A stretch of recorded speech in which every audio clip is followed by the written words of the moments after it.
Welcome to Post Game on the Pitch. I'm Oz Wiedemeyer here of CascadiaSports.net with John Marshall. John, who are you representing? You represent four different people. Who you represent today? Who you got? Radio Cascadia in the stoppage time. Radio Cascadia, that's right. So, well, we're smiling. Everybody's kind of happy. And first of all, the reason why there's a lot of noise is because the Sounders just finished, and we'll talk more about that. And within less than 24 hours, all these hard-working people are going to turn the stadium around and get it ready for a football game, that being the Baltimore Colts against the Seahawks, but that's for another story. All right, so John, the Sounders win 4-3 in extra stoppage time. How are you feeling? Well, just give me what your gut instinct right now.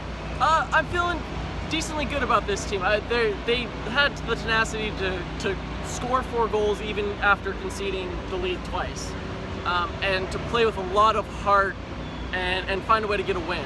I'm concerned about the goals they gave up and how they gave up those goals. 2 goals off corner kicks, really just some poor defending at times of not marking men. That concerns me, especially when Dallas is not going to be the toughest team in this playoff. They're the 7th seed. That should be the easiest team to beat. Lack of marking. Why? The communication wasn't all there from the defensive back line, and that's got to be better if you play against, Portland or RSL's the next game coming up, and if you get past them, then you're looking at probably LAFC, if not otherwise this Galaxy or Minnesota, and all those teams are going to be a tougher out than Dallas was today. Well, can you change the communication within 4 days? By Wednesday? I mean, yes and no. It's hard. Okay. It's hard to make major changes to communication, but you can have guys coming together, talking and saying, "Hey, this didn't work. This, we need to work on this better." It's part of it can just be a language barrier with Kim Geehee and Roman Torres speaking 2 very different languages, in Korean and Spanish.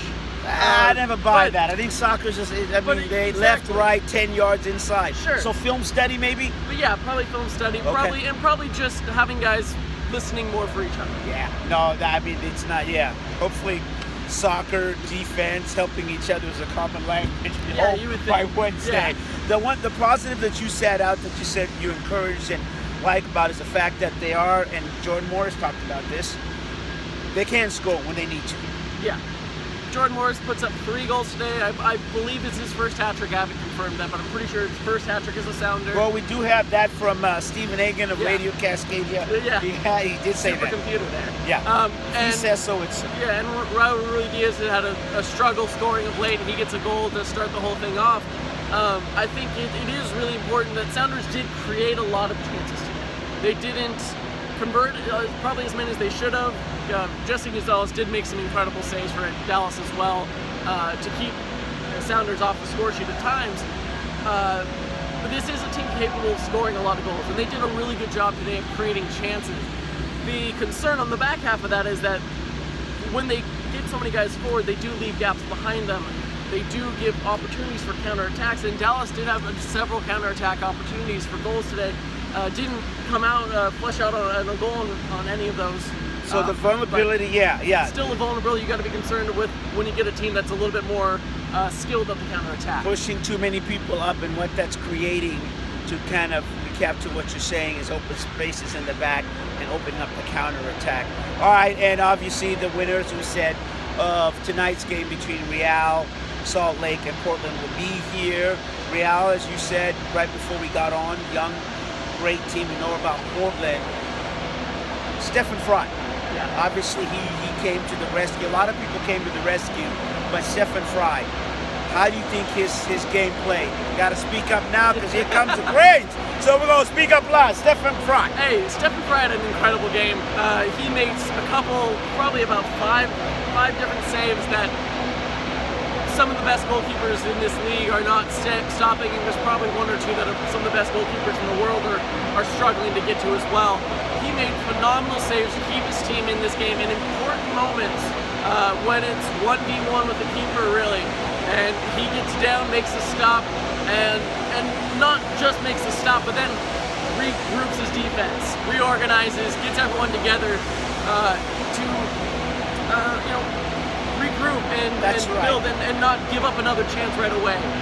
The thing that makes a great goalkeeper, the great saves, and it's like a great defensive play, but whether it's hockey, whether it's soccer, the great save always inspires the players, the defenders to run a little extra, and the offensive players to say, you know what, that backside is taken care of, let's go forward and score. That very well might be the genesis of why they feel that they can score.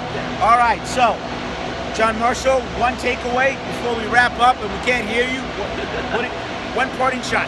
I think this team has to be better on the midweek, regardless of who they play. Both of those teams are going to be very difficult outs. Stephen Price, Brian Schmetzer said he feels he's the best goalkeeper in the league and has the best goalkeeper coach in Tommy Kuchera. But if you're the Sounders, you got to not rely on that. Okay. You got to be better defensively and still come out and get those goals. I said one takeaway. You gave up the whole preview of what they need to do, but that's why he's great to have, because he's got plenty of information. My takeaway is you win to fight another day, and that's all that matters in the playoffs. For John Marshall of Radio Cascadia, I'm Osvita Maraira for CascadiaSports.net, and this is your post-game on the pitch.